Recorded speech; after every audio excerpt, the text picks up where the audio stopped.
और इनको बचाने की जरूरत है। अगर ये बचेंगे तो शिक्षा बचेगी और नहीं तो शिक्षा बर्बाद होने की कगार पर। बच्चों को सबसे बड़ी दिक्कत ये आती है कि वो अपना माइनर के साथ, अपने मेजर सब्जेक्ट के साथ माइनर कैसे दें। नमस्कार, मैं सागर कुमार। आज हमारे पॉडकास्ट में बैठे हैं डॉक्टर कौशल प्रताप जी। हम उनके बारे में थोड़ा बता देते हैं आपको। डॉक्टर कौशल प्रताप जी व्यवहार के धनी व्यक्ति है और वर्तमान में मेरठ कॉलेज मेरठ में एज अ असिस्टेंट प्रोफेसर के पद पर कार्यरत है। आज हम उनसे विभिन्न मुद्दों पर बात करेंगे जो यूजीसी के अंतर्गत आते हैं। तो बहुत बहुत स्वागत है सर आपका हमारे द न्यूज राइट पॉडकास्ट में। धन्यवाद, नमस्कार जी। तो हम जानना चाहेंगे कि आज का जो युग चल रहा है जी। इसमें अगर हम एजुकेशन से जोड़ते हैं तो यूजीसी आता है। आखिर क्या है यूजीसी, इसके बारे में आप हमें थोड़ा बताएं। देखिए, हमने 1947 में आज़ादी प्राप्त की जी। और आज़ादी के बाद जो दौर था उसमें एक चुनौती हमारे पास हायर एजुकेशन को लेकर भी थी। जी। उसी समय 1948 में डॉक्टर राधाकृष्णन कमीशन बनाया गया हायर एजुकेशन के स्ट्रेंथन के लिए, उसके विकास के लिए। जी। उसी कमीशन की रिपोर्ट के आधार पर 1956 में यूजीसी यूनिवर्सिटी ग्रांट कमीशन की स्थापना होती है। जी। और इसका मूल उद्देश्य हायर एजुकेशन के नीति निर्धारण का था, कॉलेजों की स्थापना, यूनिवर्सिटी की स्थापना के संबंध में नियम बनाना, ग्रांट प्रदान करना और परीक्षाएं आयोजित कराना। ये सारे नियम का बनाने का काम जो है यूजीसी करती आ रही है। जी। तो जैसे अक्सर देखा जाता है कि अभी हाल फिलहाल में एक बहुत बड़े लेवल पर धरना प्रदर्शन हुआ, उसको लेकर आपका क्या मत है? जैसे यूजीसी के, आप जब उसके उद्देश्यों में जाओगे, यूजीसी का मेन काम ये भी है कि यूजीसी में सभी वर्गों के लोगों को या बच्चों को शिक्षा मिले। जी। सबको समान अधिकार प्राप्त हो। जी। समान एजुकेशन के अवसर प्राप्त हो। जी। इसको सुनिश्चित कराना भी काम जो है यूजीसी का ही काम है। यूजीसी समय समय पर बहुत सारे रेगुलेशन लेके आती है, चाहे वो महिलाओं की शिक्षा को स्ट्रेंथन करने के लिए हो, महिलाओं को विश्वविद्यालयों और कॉलेजों में जो है सुरक्षा प्रदान करने के संबंध में हो, जी। चाहे फिर वो जो वंचित वर्ग से बच्चे आते हैं उनकी सुरक्षा के संबंध में हो। जी।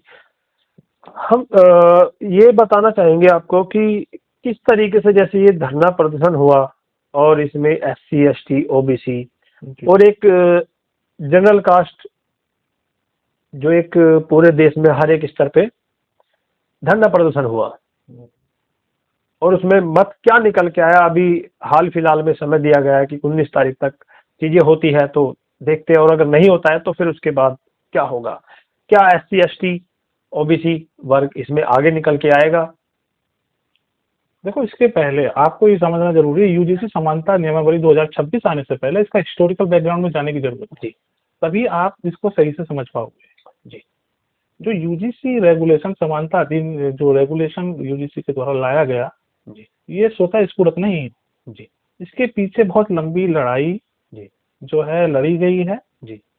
और इससे पहले जब आप देखोगे कि कहीं ना कहीं क्यों समानता की बात हो रही है, इसका मतलब समाज में कहीं ना कहीं डिस्क्रिमिनेशन है। उस डिस्क्रिमिनेशन को दूर करने के लिए आवाज जो है उठाई जाती है समय समय पर। तो एक ऐसा ही मामला 2010 में प्रकाश में आया। दिल्ली सफदरजंग कॉलेज में मेडिकल के जो बच्चे थे, 35 बच्चों में से 25 बच्चे जो है उनकी वाकायदे कोडिंग करके उनको फेल किया गया। अच्छा। हाँ जी। और फिर उसकी जांच होती है और ये एससी एसटी कमीशन आयोग की अध्यक्षता में जांच होती है। पीएल पूनिया उसके अध्यक्ष होते हैं। दो एम्स के जो प्रोफेसर थे उनके अध्यक्षता में। तो ये पाया जाता है कि वहाँ उनके बीच में उनके साथ भेदभाव रवैया अपनाया गया था और उनको जानबूझकर जाति के नाम पर फेल किया गया था। जी। तो ये उसके बाद फिर ये सरकार के पास जाता है। सरकार का 2012 में एक रेगुलेशन आती है जिसे समानता विनियम 2012 के नाम से हम जानते हैं। जी। समानता नियमावली 2026 आने से पहले वो एग्जिस्ट करती थी, पर उसके जो प्राविधान थे वो इस प्रकार से थे कि वो इतने प्रभावी रूप से, और इनको बचाने की जरूरत है। अगर ये बचेंगे तो शिक्षा बचेगी, और नहीं तो शिक्षा बर्बाद होने की कगार पर। नए रेगुलेशन से शिक्षकों पर अकादमिक और प्रशासनिक दबाव बढ़ा है। बिल्कुल, एनईपी आने से के बाद जो इन्होंने नियम लागू किए हैं जी, उसमें एकेडमिक में यही पता नहीं चलता कि कब सेशन शुरू होता है जी, कब जो है उसका माइनर का पेपर होना, क्या माइनर होगा, क्या सिलेबस होगा। अभी तक 5 साल होने जा रहे हैं नीति लागू हुए, अभी तक बहुत सारे इंस्टीट्यूशंस में ये डिसाइड नहीं हुआ कि माइनर पेपर लेना है या मेजर पेपर लेना है ना, वोकेशनल क्या होगा, इसमें क्या रखें। यानी कि आप ये देखोगे, क्योंकि मैं वही कॉलेज से जुड़ा हुआ हूँ, तो हमारा पूरा जो कॉलेज है वो केवल इंटरनल कराने में और विश्वविद्यालय की परीक्षा कराने में ही अपना पूरा समय व्यतीत करता है। और जो भी समय मिलता है हमें पढ़ाने के लिए, जो समय मिलता है वो हमें भाग भाग कर जो है अपना समय निकालना पड़ता है। वो काम भी निपटाना आपको, फिर आपको अपनी क्लास भी लेनी है, कोर्स पूरा कराना है। तो कहीं ना कहीं जो है इसमें दबाव बढ़ा है शिक्षक के ऊपर भी और बच्चों के ऊपर भी बढ़ा है। अच्छा, जैसे अभी आपने बताया कि शिक्षकों के ऊपर दबाव बढ़ना, आपने बताया कि दूसरी तरफ कि बच्चों के ऊपर भी।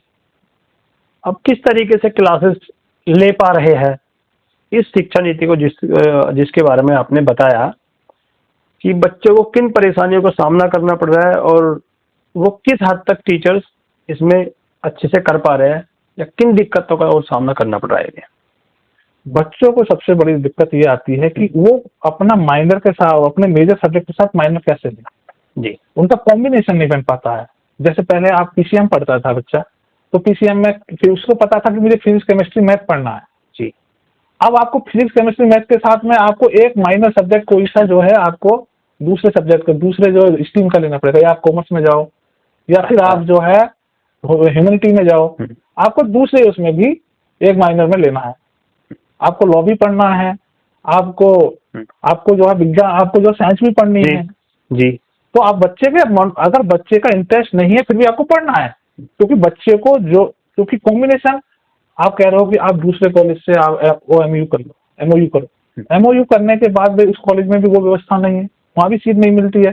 तो आप कह रहे हो कि भैया एक क्लास आपके इस कॉलेज में चलेगी, दूसरी उस कॉलेज में चलेगी, तो कहीं ना कहीं बच्चा सफर करता है और बच्चे का इंटरेस्ट खत्म होता है एजुकेशन। चलिए सर, जैसे देखा जाता है कि अकादमिक और प्रशासनिक ये दबाव तो बड़ा ही है, लेकिन नैक मूल्यांकन प्रणाली को क्या पूरी तरह निष्पक्ष कहा जा सकता है? नैक मूल्यांकन प्रणाली ये यूजीसी का ही काम है जी। और नया जो आपका कमीशन की जो बात कर रहे थे उसमें भी एक परिषद बनाई जा रही है जो आपके मानक तय करने के, निर्धारित करने के लिए उसमें उसको जिम्मेदारी दी जाएगी। तो जो नैक की जो टीम है, नैक के कुछ अपने पॉइंट्स होते हैं जी, वो हर इंस्टीट्यूशन को पूरे करने हैं। तो उन पॉइंटों को पूरा करना एक अलग चीज है, उनकी जो है पूर्ति करना अलग चीज है कि आप भाई हाँ ये हमारे यहाँ है, ये है। पहले जो फिजिकल होता था, फिजिकल इन्होंने बंद कर दिया, आपको ऑनलाइन दिखाना है तो ऑनलाइन तो आप कुछ भी दिखा सकते हो। जी। इसी कड़ी में मैं आपको एक वो बात पूछनी चाहूंगा, जैसे चौधरी चरण सिंह विश्वविद्यालय है, एक बार हमने भी देखा था कि नैक की टीम आई थी तो दिन रात सड़कों पे काम किया गया, पेड़ पौधे लगाए गए, और जहां तक कि अब से काफी समय पहले चीजें नहीं हुई थी। क्या उस दृष्टि से हम इसको देख सकते हैं कि नैक की टीम आती है तो काम अच्छे से होता है, जल्दी होता है, क्योंकि या फिर वो दिखावा है? बिल्कुल आपकी बात ठीक है कि मैंने बताया कि आपको वहाँ हर चीज का पॉइंट है। आप जो ये समानता रेगुलेशन आया है, ये आपने यहाँ लागू नहीं करते तो ये आपके नंबर कट जाएंगे, ठीक है। तो ऐसे ही हर चीज का, जैसे महिलाओं के लिए आप फैसिलिटी दे रहे हो, नहीं दे रहे हो, आप प्रॉपर टॉयलेट है नहीं है, तो इनके सबके नंबर होते हैं। आपके यहाँ टीचर को क्या क्या फैसिलिटीज है, इसके भी नंबर है। क्या टीचर को पढ़ने का समय मिल रहा है, नहीं मिल रहा है, इसका भी नंबर है। क्या टीचर जो है अपने रिसर्च स्किल को डेवलप कर रहे हैं या नहीं कर रहे हैं, उसमें क्या क्या आप फैसिलिटी उनको अवेलेबल करा रहे हो, आप लाइब्रेरी को कितना डिश कर रहे हो, हर चीज का नंबर है।